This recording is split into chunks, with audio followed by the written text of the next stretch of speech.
তোমরা যারা এইভাবে পাগলের মতো মাতালের মতো দিবা নিশিদোস্ত মোবাইলের উপরে চোখ দিয়ে দিছ, জীবনটা ওয়াকফ করে দিছ, জিন্দিগিটা উৎসর্গ করে দিছ মোবাইল রে, মা বাপ বংশ দেশ সমাজ পাড়া মহল্লার কারো দিকে কোনো নজর নাই, নিজের ইজ্জত সম্মানের কোনো খোঁজ খবর নাই, শুধু নারী, শুধু ছবি, শুধু জেনা, শুধু ব্যভিচার, শুধু অশ্লীল দৃশ্য, শুধু বেহায়াপনার দৃশ্য, শুধু মহিলার নাচ গান।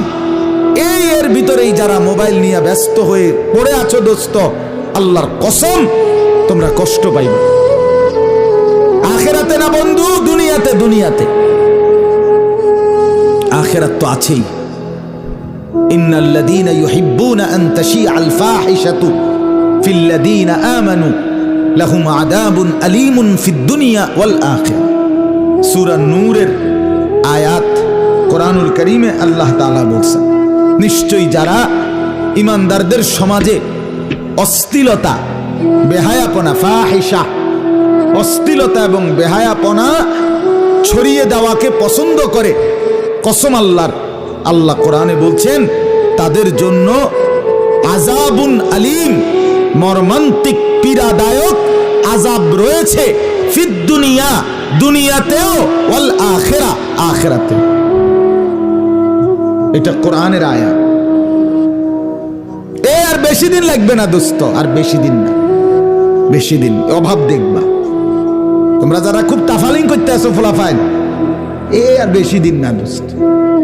তোমার মাতবুরি, এই চুলের পেখম, হ্যাঁ পকেটে যে সময় টাকা থাকবে না, বাপ যে সময় আর ইনকাম করবে না, আস্তে চুলের পেখমও যাইব গা, আসিবা ফ্যান্টের বাহাদুরিও চলে যাবে। তো মাতবুরি তো দেখাও, বাপ কিছু কামাই করে দেখে। অহংকারী করছো তো তোমার নিজের টাকায় না, বাবার টাকা, মায়ের টাকা, ভাইয়ের টাকা, কিছু বলিয়া কিছু না বলিয়া, কিছু সত্য বলে কিছু মিথ্যা বলে, কিছু বাটপারি কইরা, সিটারি কইরা, চুরি কইরা, অবৈধভাবে অন্যায়ভাবে মিথ্যা বলে ধোকা দিয়া অসংখ্য ছেলে মাকে ধোকা দেয়, বাবাকে ধোকা দেয়, মিথ্যা কথা বলে বলে হাজার হাজার টাকা নিয়া এই মোবাইলে এমবি ঢুকাইয়া, আরে ঠিক মতো খায় না, ঠিক মতো ঘুমায় না, নিজের শরীর স্বাস্থ্যেরও কোনো যত্ন নাই, শুধু মোবাইলে উলঙ্গ ছবি দেখতে দেখতে এখানের এমবি ঢুকাইতে ঢুকাইতে জিন্দিগিও শেষ।